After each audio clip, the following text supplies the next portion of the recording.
হত্যার ভয় আমারে বারবার দেখায়ও না। আমি বাঙালি, আমি মানুষ।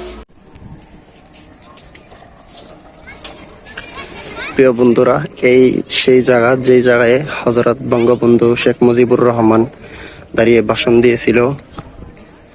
এটা হলো সেই জায়গা যে জায়গায় দাঁড়িয়ে বঙ্গবন্ধু শেখ মুজিবুর রহমান বলেছিল, রক্ত দিয়েছি আরো দেব, ইনশাল্লাহ আমার দেশকে মুক্তি করে ছাড়বো। এই যে এটা হলো সেই স্থান। এই স্থানে বঙ্গবন্ধুর অনেক স্মৃতি রয়েছে, আর অনেক কিছু আছে, আপনাদেরকে দেখাবো। আমার সাথে থাকবেন, ভিডিওটা পুরোপুরি দেখবেন না টেনে। হযরত বঙ্গবন্ধু শেখ মুজিবুর রহমান, ওনার অনেক স্মৃতি এখানে আছে। অনেক পিছল জায়গাটা। এই যে স্বাধীনতার মুক্তিযোদ্ধাদের নিয়ে অনেক হাইট স্কোর আছে এখানে।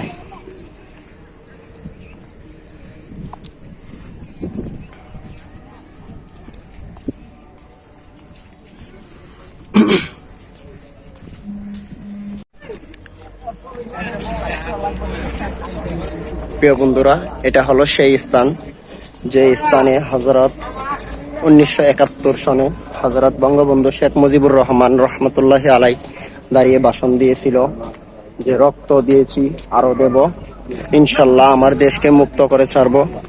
সেই বঙ্গবন্ধু রহমতুল্লাহি আলাইহের অনেক স্মৃতি এখানে বিজড়িত আছে। এই যে আমার পাশে একটি টাওয়ার দেখা যাচ্ছে, আপনারা দেখতেছেন। সেই টাওয়ারটা স্মৃতি হিসাবে রাখা হয়েছে হযরত বঙ্গবন্ধু শেখ মুজিবুর রহমতুল্লাহি আলাইহের। এবং পাশে এই যে মুক্তিযোদ্ধাদের অনেক এই যে স্মৃতি এখানে রেখেছে।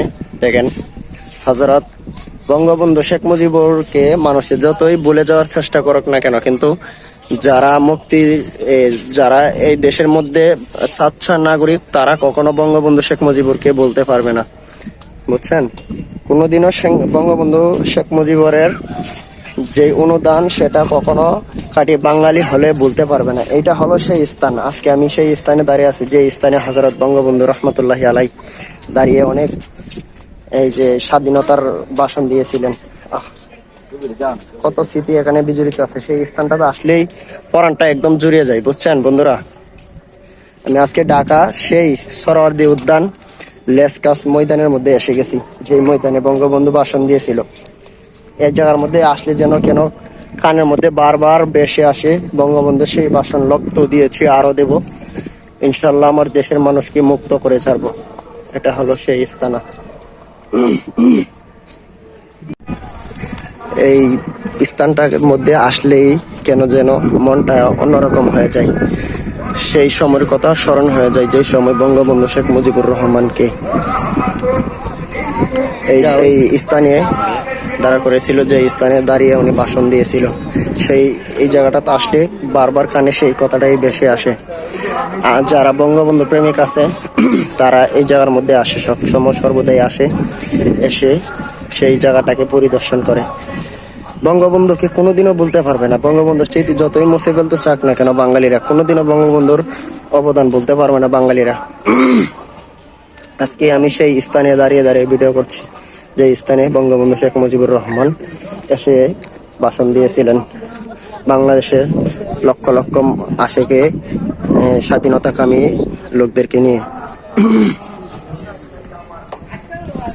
বন্ধু, তোমার কাছে কেমন লাগতেছে? খুব ভালো। হ্যাঁ, এই জায়গায় এসে খুব ভালো লাগতেছে। আলহামদুলিল্লাহ, আমার কাছে অনেক ভালো লাগতেছে। দাঁড়া, ভিডিও কর। বোঝাতে পারবো না এই জায়গাটাতে এসে কত শান্তি লাগতেছে, কত ভালো লাগতেছে। এই জায়গাটাতে এসে, এই স্থানটাতে এসে, এই স্থানে কত স্মৃতি বঙ্গবন্ধু রয়ে গেছে। এই যে টাওয়ারটা, এদিকে দেখান, এই যে টাওয়ারটা দেখতেছেন আপনারা, আবার এদিকে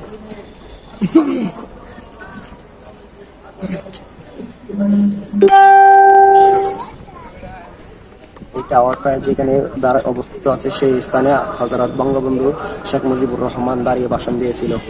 সেই স্থানটা আসলে আজও যেন কানের মধ্যে ভেসে আসে, যে রক্ত দিয়েছি আরো দেব, আমার দেশকে ইনশাল্লাহ মুক্ত করে ছাড়বো। এই কথাটা কেন যেন বারবার কানের মধ্যে চলে আসে। সেই স্থানটা আসলে একদম মনটা ব্যাকুল হয়ে যায় এই জায়গাটাতে আসলে। বঙ্গবন্ধুর কথা বারবার স্মরণ হয় সেই ময়দানটার মধ্যে। ভালো থাকবেন প্রিয় বন্ধুরা, আজকের মতো এখানেই টানলাম, এখানেই শেষ করবো। আর যারা বঙ্গবন্ধু প্রেমিক আছেন অবশ্যই ভিডিওটাকে শেয়ার করবেন, যারা বঙ্গবন্ধুকে ভালোবাসেন অবশ্যই ভিডিওটা শেয়ার করে অন্যদেরকে দেখিয়ে দেবেন।